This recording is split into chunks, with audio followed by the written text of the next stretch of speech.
Hello student, आप सबों को HV मैथ्स क्लासेस में स्वागत है।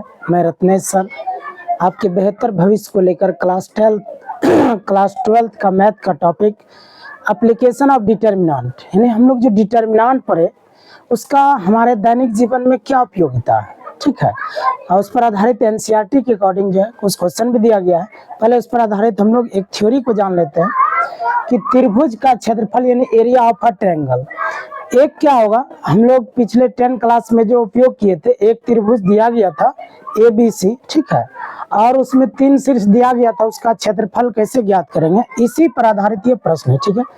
तो कुछ मेरे भाई पहले समझ लिए, जो भी इसके पहले आप वीडियो नहीं देख पाए पहले इसको जरूर देख लें, तब यहाँ से देखिएगा तो आपको ज़्यादा सारा चीज़ समझ में आएगा, ठीक है। रिजल्ट का 100% गारंटी रहता है, लेकिन आप प्रत्येक वीडियो को देखेंगे, उसको रिवाइजिंग करते रहेंगे, उसके बाद किसी भी बुक को आप पढ़ते रहिए, कोई दिक्कत परेशानी नहीं है, ठीक है। तो तत्काल अभी हम लोग चल रहे हैं त्रिभुज का क्षेत्रफल। डिटर्मिनेंट पढ़ने के जस्ट बाद में टॉपिक दिया गया है। तो त्रिभुज का क्षेत्रफल हम लोग कैसे ज्ञात करेंगे, तो 10th वाला विधि से बनाए थे, लेकिन यहाँ पर डिटर्मिनेंट का उपयोग करते हुए कैसे बनाएंगे। तो देखिए, मान लीजिए ABC एक क्या है, त्रिभुज है, जिसका शीर्ष ABC दिया गया है, ठीक है। तो हम लोग क्या करेंगे, उसका थोड़ा यूज करेंगे 10 क्लास का, ठीक है। तो हम लोग जो जानते हैं पहले यूज करते हैं। वी नो डेट, हम लोग जानते हैं कि, ठीक है, वी नो डेट, हम लोग जानते हैं कि एरिया ऑफ ट्रायंगल ABC, इसका मतलब हुआ मेरे भाई, एरिया मतलब क्षेत्रफल, शॉर्ट में इसी तरह लिखेंगे, एआर मतलब एरिया, समझिएगा। तो एरिया ऑफ ट्रायंगल ABC यानी त्रिभुज ABC का क्षेत्रफल। तो आप क्या जानते थे, देखिए मॉड यानी हाफ, याद करिए 10 क्लास में आपको याद होगा, x1 फिर क्या था y2 minus y3 plus x2, फिर बोलिए y3 minus y1 plus x3 y1 minus y2। याद करिए 10 क्लास में आपने यही याद किया था। अगर त्रिभुज का तीनों शीर्ष इस प्रकार से दिया रहे तो उसका क्षेत्रफल यही होता है, याद है कि नहीं। ये मॉड है मेरे भाई, मॉड।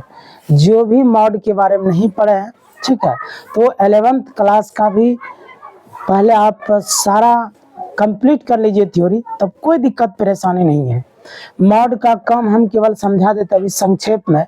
जैसे मान लीजिए -3 है, तो -3 का मॉड क्या होगा, प्लस में होगा, यानी मॉड का काम है ऋणात्मक संख्या को धनात्मक बना देना, ठीक है।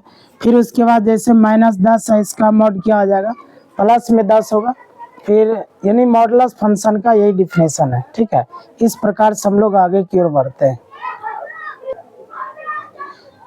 चले, तो मॉडुलस फंक्शन यही था मेरे भाई, ऋणात्मक संख्या को धनात्मक कर देता है, इतना याद रखेंगे।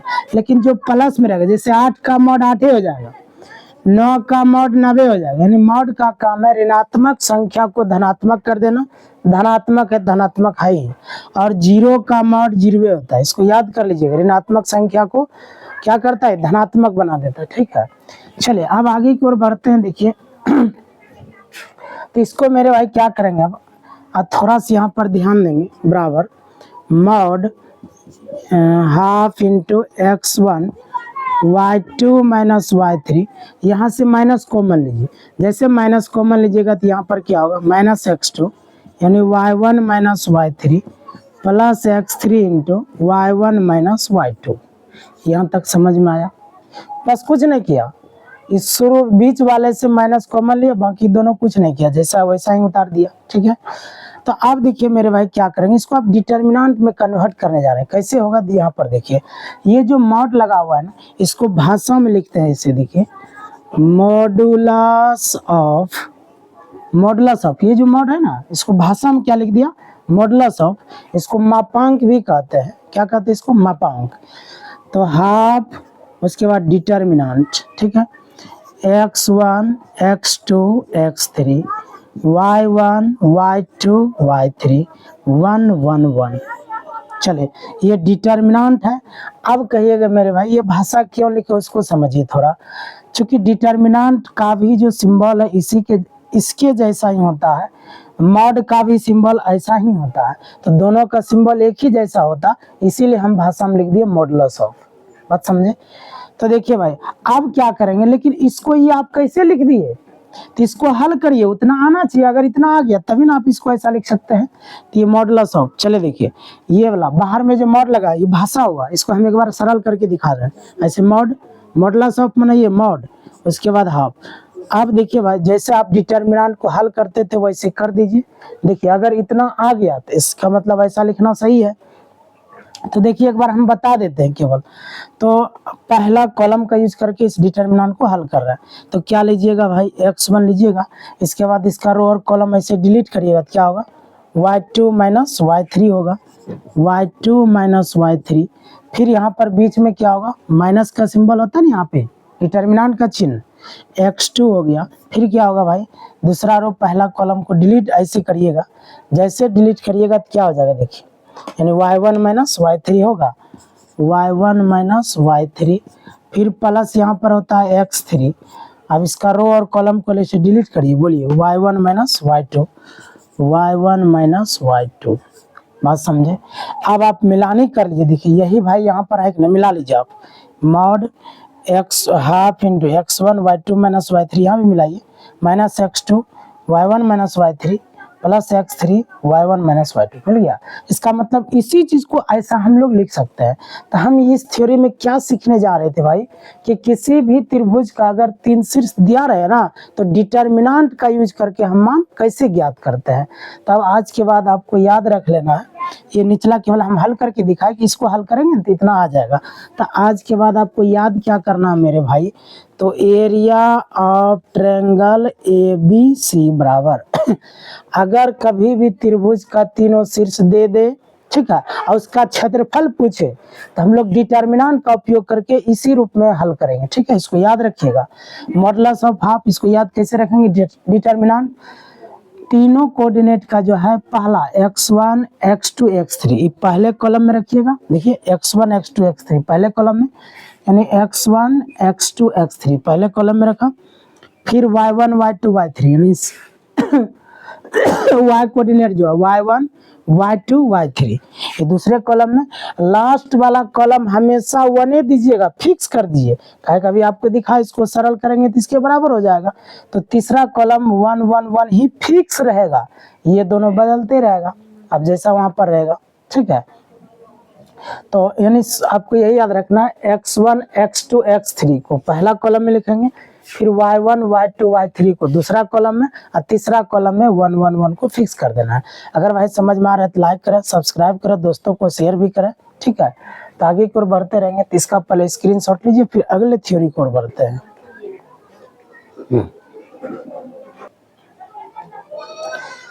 चलिए अब देखिए मेरे भाई उसी के अगला थ्योरी है कि संरेख के लिए शर्त, कंडीशन फॉर कोलिनियर, यानी संरेख के लिए क्या शर्त है।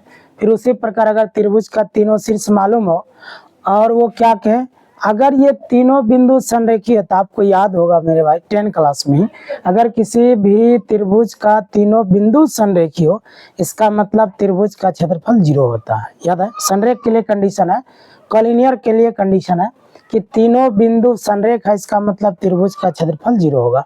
उसी के लिए हम लोग शर्त निकालने जा रहे हैं। कोई बात लिखा, देखिए हिंदी मीडियम वाले, यदि A B एवं C क्या हो, संरेख हो तब। तो इंग्लिश मीडियम वाले इसको कैसे लिखेंगे, if A B and C are collinear then, ठीक है। देखिए मेरे भाई हम जो पहले लिख करके रखते हैं, आपके समय को बचाने के लिए लिख देते हैं, ठीक है।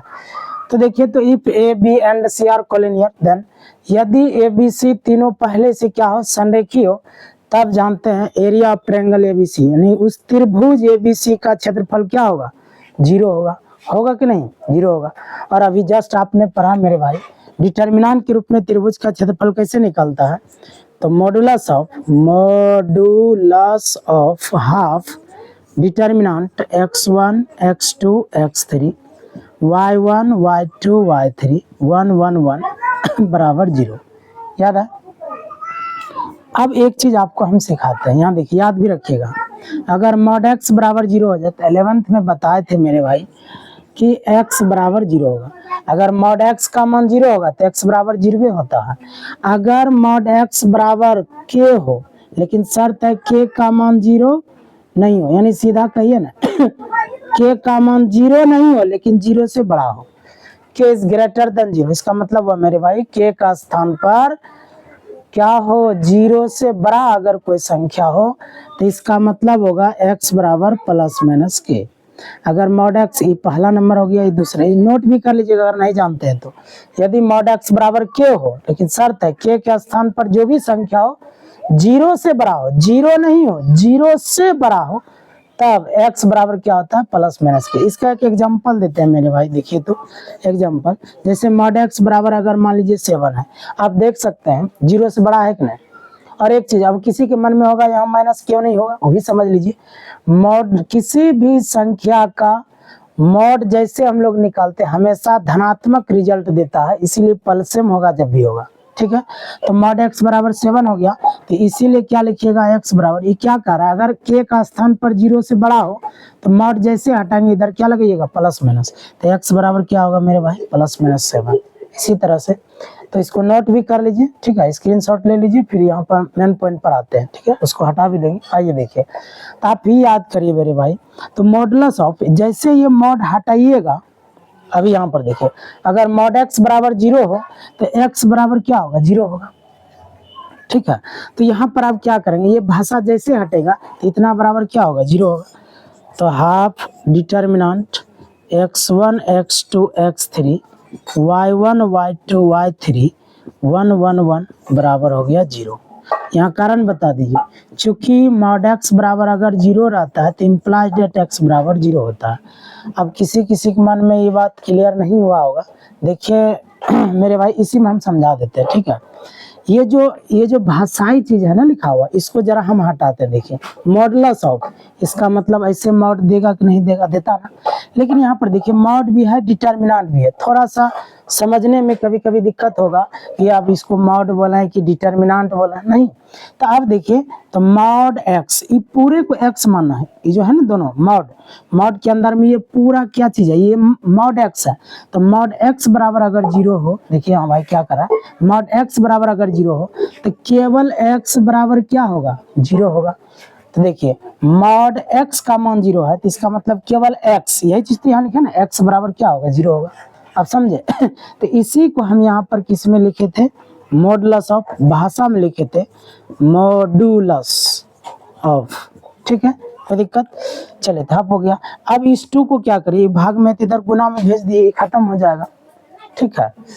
तो इसको स्क्रीनशॉट ले लीजिए, फिर इसको हटाते हैं, लिख लीजिएगा इसको बाद में। आइए देखिए, दिस इम्प्लाइज दैट, अब हुआ क्या, देखिए तो जैसे आप यहाँ पर से 2 को इधर हटा दीजिएगा, भाग में तो गुना में चल जाएगा, 2 नहीं है भाग में, तो इधर गुना में चल जाएगा, तो बचा क्या, determinant x1 x2 x3 y1 y2 y3 1 1 1 बराबर हो गया 0, ठीक है। यही क्या है, संरेख होने का अभिष्ट शर्त है, which is the required condition for the collinear, ठीक है। यही अभिष्ट शर्त है किसका, संरेख होने का, यही संरेख होने का अभिष्ट शर्त है, यही संरेख होने का, संरेख होने का अभिष्ट शर्त है, अभिष्ट शर्त है, अभिष्ट शर्त है, ठीक है। इंग्लिश मीडियम वाले क्या लिखेंगे, which is the required condition for collinear, which is the required which is the required condition for collinear, condition for collinear, यही क्या है, संरेखी होने का अभिष्ट शर्त है। इंग्लिश मीडियम वाले निचला लाइन लिख लीजिएगा, हिंदी मीडियम वाला इसको लिख दीजिएगा, ठीक है। इसीलिए हिंदी और इंग्लिश कोई मीडियम के स्टूडेंट को कोई दिक्कत परेशानी नहीं है। तो मेरे भाई अब जो इसका थ्योरी है ना वो खत्म हो चुका है, अब एनसीईआरटी के अकॉर्डिंग हम लोग 4.4 जो है तैयारी में लग जाएंगे, ठीक है। सॉरी 4 देख लेते हैं, 4.3 सॉरी 4.3 में दिया गया है, एनसीईआरटी के अकॉर्डिंग 4.3 में इस पर आधारित सवाल दे चुका है, ठीक है। तो आज के लिए अब इतना ही, पुनः हम लोग अब अगले क्लास में उस क्वेश्चन को डील करेंगे, इसका स्क्रीनशॉट ले लीजिए। आज के लिए इतना ही, ठीक है।